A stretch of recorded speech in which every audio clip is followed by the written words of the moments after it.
Hello everyone, नमस्ते। स्वागत छ हजुरहरूलाई मेरो युट्युब च्यानलमा। आज चाहिँ म हजुरहरूमा रेसिपी भन्दा केही फरक खालको भिडियो लिएर आएको छु।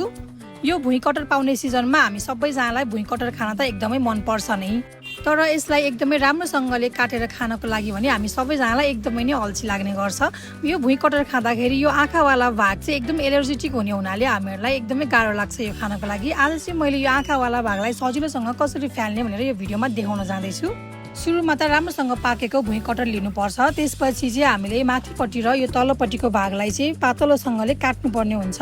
दुईपट्टिको भागलाई राम्रोसँग काटिसकेपछि अब थोरै यो साइडपट्टिको भागलाई पनि म काट्दैछु। साइडपट्टिको भाग चाहिँ थोरै थोरै गरेर मात्रै काट्ने। सुरुमा तल र माथिपट्टिको भागको यो साइडको थोरै थोरै काट्ने। त्यसपछि यसलाई चाहिँ लाम्चो लाम्चो आकारमा यसको बोक्रालाई काट्नुपर्छ। बिस्तारै काट्ने, भिडियोमा देख्न सक्नुहुन्छ। धेरै बाक्लो गरी पनि काट्नु हुँदैन।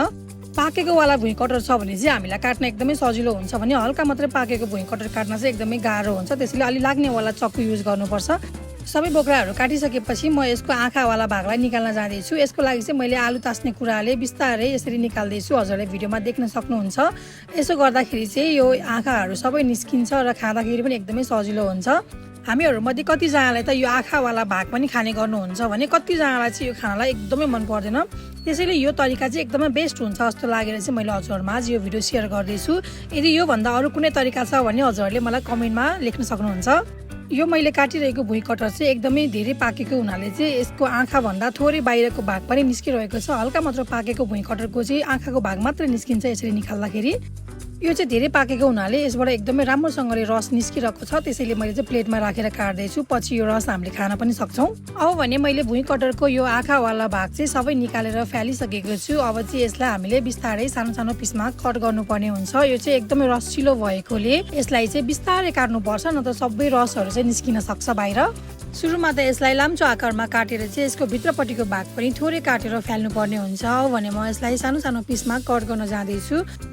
हजुरहरूले चाहिँ यसलाई आफूलाई जस्तो आकारको कट गर्नु मनपर्छ त्यसै गरी काटेर खान सक्नुहुन्छ। मैले भने चाहिँ यसलाई थोरै बिरे नुन राखेर खाँदैछु। बिरे नुन राख्दा पनि स्वाद एकदमै मिठो आउँछ। यदि बिरे नुनको स्वाद मन पर्दैन भने यत्तिकै खाँदा पनि एकदमै मिठो गुलियो हुन्छ।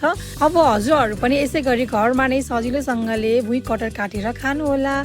यदि हजुरहरूलाई आजको मेरो यो भुइँ कटर काट्ने तरिका मन परेको छ भने मेरो भिडियोलाई लाइक, कमेन्ट, सेयर र मेरो च्यानललाई सब्सक्राइब गर्न नबिर्सिनुहोला। Thank you for watching.